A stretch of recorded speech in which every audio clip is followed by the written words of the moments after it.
Hi everybody, Craig from Craig's Vault here. I am so excited for this next series. We are going to study Arthur Brooks' How to Know a Person. But first, a little preface on where we're at. Social interaction with other people as we grow older is a huge indicator of how long we're going to live.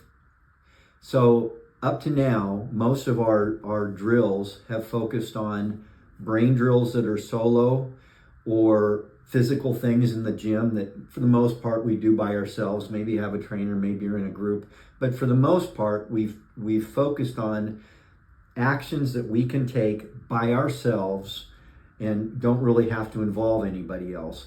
This third series is called brain drills together. So these are going to be activities that we use, that we interact with other people on. And I'm really excited to launch into this part. Of course, we have the spiritual clarity part that gets back a little bit more into sort of both things we do by ourselves and with other people. But since this is about developing skills, specifically social interaction skills, I thought a great book to start out would be David Brooks. David Brooks, this book, sorry, I don't have the cover on my books for the most part, but this is one where I have, again, just all kinds of things highlighted, things underlined. That's how I study books. And then, of course, I write notes on them. But this is about how do we know a person? How can we see other people and be seen? I think I first read this back in 2024. I put it aside for a bunch of 2025, but I kept thinking in my mind, I want this to be one of those foundational texts for the Craig's Vault series.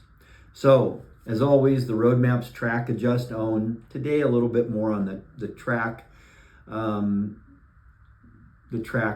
part of this a little bit. So one of the things that he talks about in chapter 1, and this is maybe sort of the thesis of the book to an extent, there is one skill that lies at the heart of any healthy person, family, school, community organization, or society: the ability to see someone else deeply and make them feel seen. That's powerful. The ability to see someone else deeply and make them feel seen. And at the end here, we have this noted: to let them feel valued and understood. Seeing others is a trainable, active craft. It's not something that just some people have and some people don't. Okay, we can learn these. We can learn how to know a person. So in chapter 2, he talks about this idea of don't be a diminisher, and yet a lot of us fall into the diminisher trap. Guilty of this. Here's some of the diminisher habits he lists. Egotism. How does this affect me? Am I treating that other person in the conversation just as an asset? What can I get out of them? Anxiety, being too consumed by internal worry to offer true presence. I might be worried about what have I got to do next, or how's this person going to react, or how's this person going to see me, or oh my God, I've got to pick up my granddaughter from preschool at 3 o'clock or something.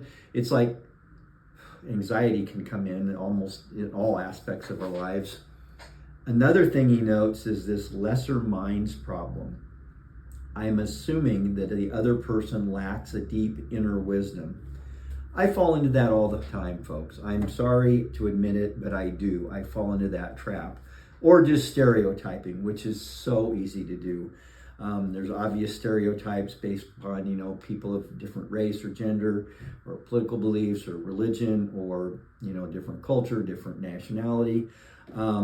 Sorting complex human beings into simple boxes. I like that definition of stereotyping. So what do we want to do? We want to become an illuminator. So as opposed to a diminisher, we want to become an illuminator. We want to bring out the brightness in others, okay? And he has a whole list of traits of illuminators, but a couple that we've put on this slide is, first of all, curiosity. Not just curiosity, but persistent curiosity. An eager desire to learn their story. and being warm. You know, if somebody, you can tell if somebody wants to listen to you or not, or if they're in a hurry. And I think as we become more aware of ourselves, we can tell when we're in that hurry up mode and get through this, or when am I kind of comfortable? When am I kind of just relaxed? When am I relaxed with the person? So that glowing gaze of saying, I'm glad you're here, that's an illuminator trait that we can all develop. So he has these 6 essential traits of the illuminator: tenderness, receptivity, curiosity, active curiosity, attention, really expressing genuine warmth again, that is just so important. Generosity, offering the benefit of the doubt in an unhurried timeline, giving them my time. And then what he has down is a holistic attitude, seeing the whole person as they are. So again, these are skills that we can work on. And so throughout this series, we're going to be looking at some very concrete actions we can take to become a better illuminator. And here's a little thing for your scorecard, just a quick little thing, and this will be in the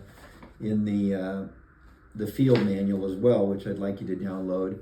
But approach conversations with active curiosity if you want to be an illuminator.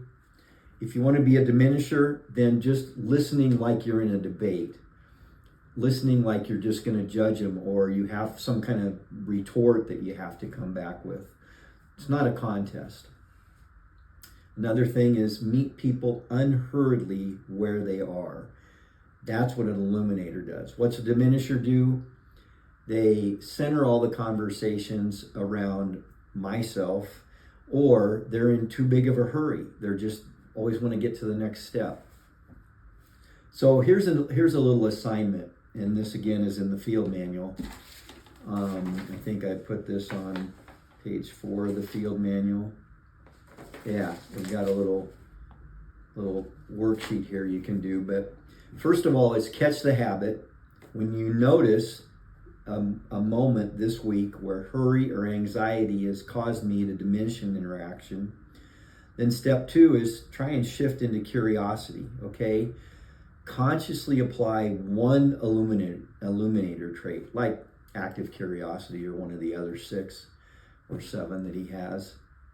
And then step 3 is ask a deeper question. Move just beyond the small talk. Ask an inviting question that lets the other person share deeply. And we'll cover what some of those question types are later in this series.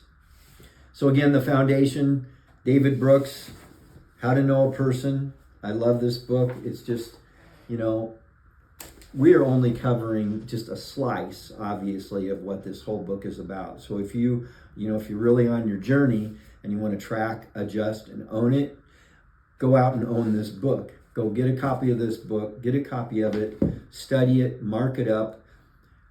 The whole thing about Craig's Vault is we're a launch pad for you to have your this third act journey to be, give you a lot of ideas on and a lot of concrete steps you can take, but it's up to you to really own it. But go ahead and go to the website, craigsvault.com, register there, download the field manual. Each one of our field manuals is curated just for that lesson. So example,